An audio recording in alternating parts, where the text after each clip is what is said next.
Hello everyone, আসসালামু আলাইকুম।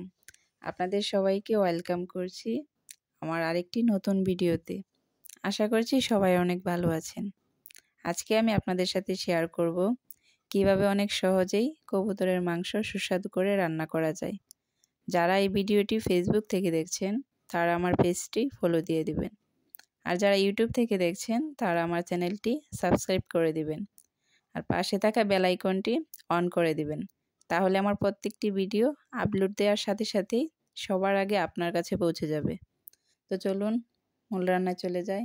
প্রথমে আমি এখানে একটি কবুতর কেটে ধুয়ে খুব ভালো করে এভাবে পিস করে নিয়েছি। এই তো দেখেন আমি ঠিক এরকম পিস করে নিয়েছি। এখন আমি একটি প্যানে পরিমাণ মতো তেল দিয়ে নিয়েছি। এখানে তেলটা গরম হয়ে আসলেই 2টা তেজপাতা আমি কেটে এভাবে দিয়ে দিয়েছি, আর 3টা এলাচ একটু ফেটিয়ে তারপর দিয়ে দিব। আর দিয়ে দিব এখানে 3টা দারুচিনি। 3টা আমি মাঝখান থেকে একটু ভেঙে তারপর দিব। এই তো এগুলো দিয়ে একটু নেড়ে চেড়ে নিব। এই তো এখন এই পর্যায়ে আমি দিয়ে দিব 1 কাপ পরিমাণ পেঁয়াজ কুচি। এই তো পেঁয়াজ কুচিগুলি দিয়ে তারপর খুব ভালোভাবে এভাবে নেড়ে চেড়ে নিতে হবে।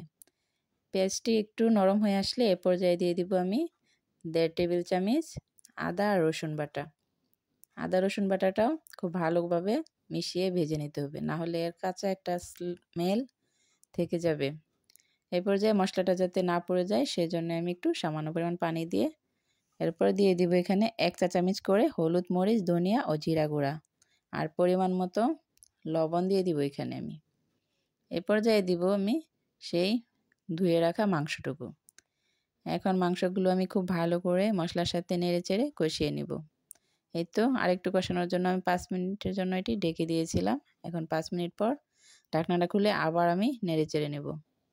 এই তো নেড়ে চেড়ে নিয়ে এই পর্যায়ে আমি আবার 5 মিনিটের জন্য ঢাকনাটা ঢেকে দিব। এই তো 5 মিনিট পর দেখতে পাচ্ছি যে এর তেলটা উপরে চলে আসছে আর মশলাটা নিচে চলে গেছে। এর মানে আমার মাংসটা কষানো হয়ে গেছে। এখন আমি এখানে পরিমাণ মতো ঝোল দিয়ে দিব। এই তো আমার ঝোল দেওয়া হয়েছে। এখন আমি ঢাকনাটা ঢেকে দেব। 5 মিনিট পর ঢাকনাটা খুলে আমি আবার এখানে আগে থেকে কেটে রাখা পেঁয়াজ আর রসুন কুচি দিয়ে দিব, আর দিয়ে দিব এখানে সামান্য পরিমাণ গরম মশলা, মানে 1 চা চামচ গরম মশলা দিয়ে নেড়ে চেড়ে আবার ঢাকনা দিয়ে ঢেকে আমি 5 মিনিটের জন্য রান্না করে নেব। এই তো দেখেন ভিউয়ার্স, মানে 5 মিনিট পরে এটি কালারটা এরকম হয়েছে।